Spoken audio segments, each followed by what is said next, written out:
Hey everybody, today is December 29th. Christ is born, glorify him. We're continuing to celebrate Christmas, because remember, it's not just one day, but it's a season.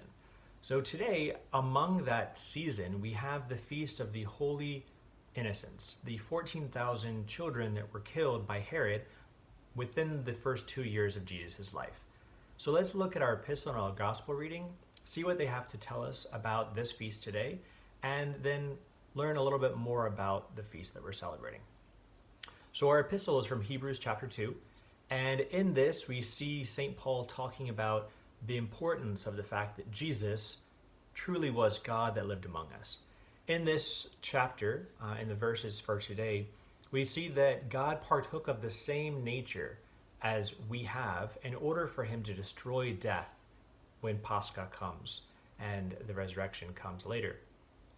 He says that Jesus became like his brethren in every respect, that he's just like us except for sin, in order that he might take all of our nature with him into the grave and rise all of our nature with him with the resurrection.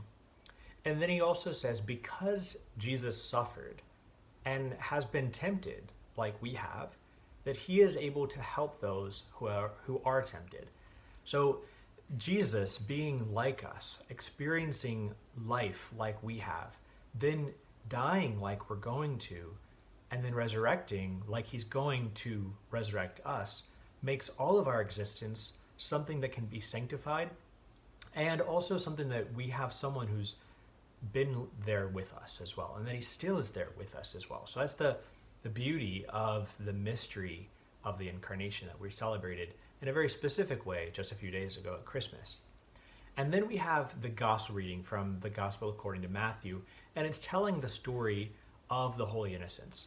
So what is it that he talks about? He talks about how, or St. Matthew is telling the story of the birth of Christ, and then after the birth, that these Magi, these wise men, had come from the east because of the star that was directing them.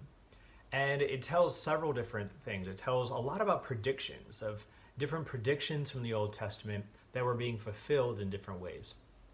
One of them had to do with this star that was directing them. And that comes from Numbers 24:17, that a star would come from Jacob.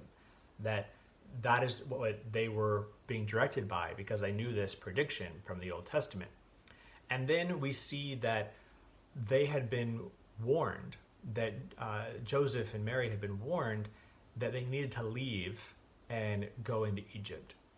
And then it says that fact that Jesus was going to go to Egypt and come out of Egypt is to fulfill the prophecy that out of Egypt I have called my son. This is from Hosea 11:1. And then after they had fled and gone into Egypt, it says that Herod wanted to stamp out this potential king that he had been told by the Magi was being born.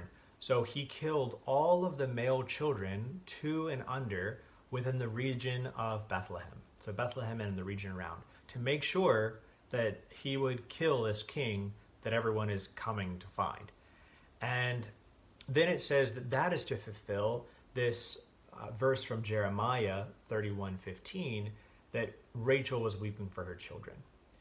And after the coast was clear, that they knew that Herod had died, Joseph figured, okay, we can go back to our home, so they can go back to where we're from, to Bethlehem.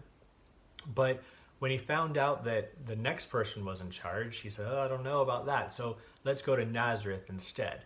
And it says in Matthew that this was also a fulfillment that the Messiah would be a Nazarene. Now, the interesting thing is that fact is nowhere in the Old Testament, that the Messiah was going to be from Nazareth. And so different people have tried to figure out, well, what was it exactly that Matthew's talking about here?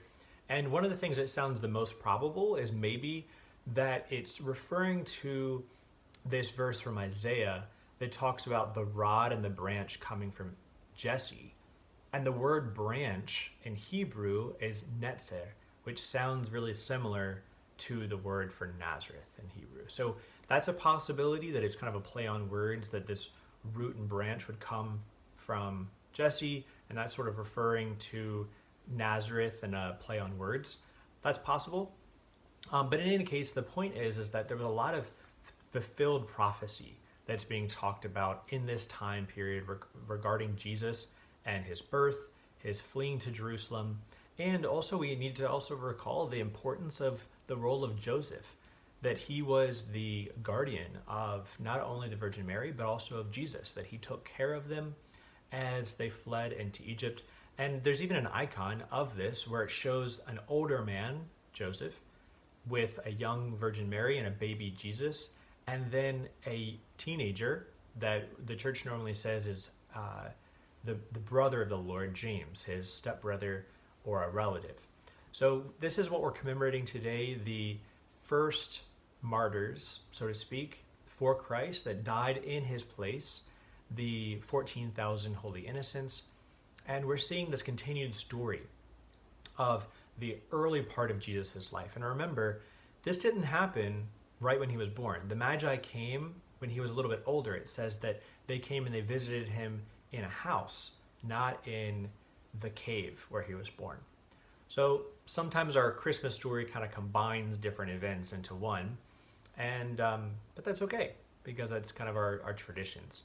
But today we're celebrating the Holy Innocents and continuing the Christmas story as we move forward into the many days as we celebrate Christmas. So Christ is born, glorify him. Amen.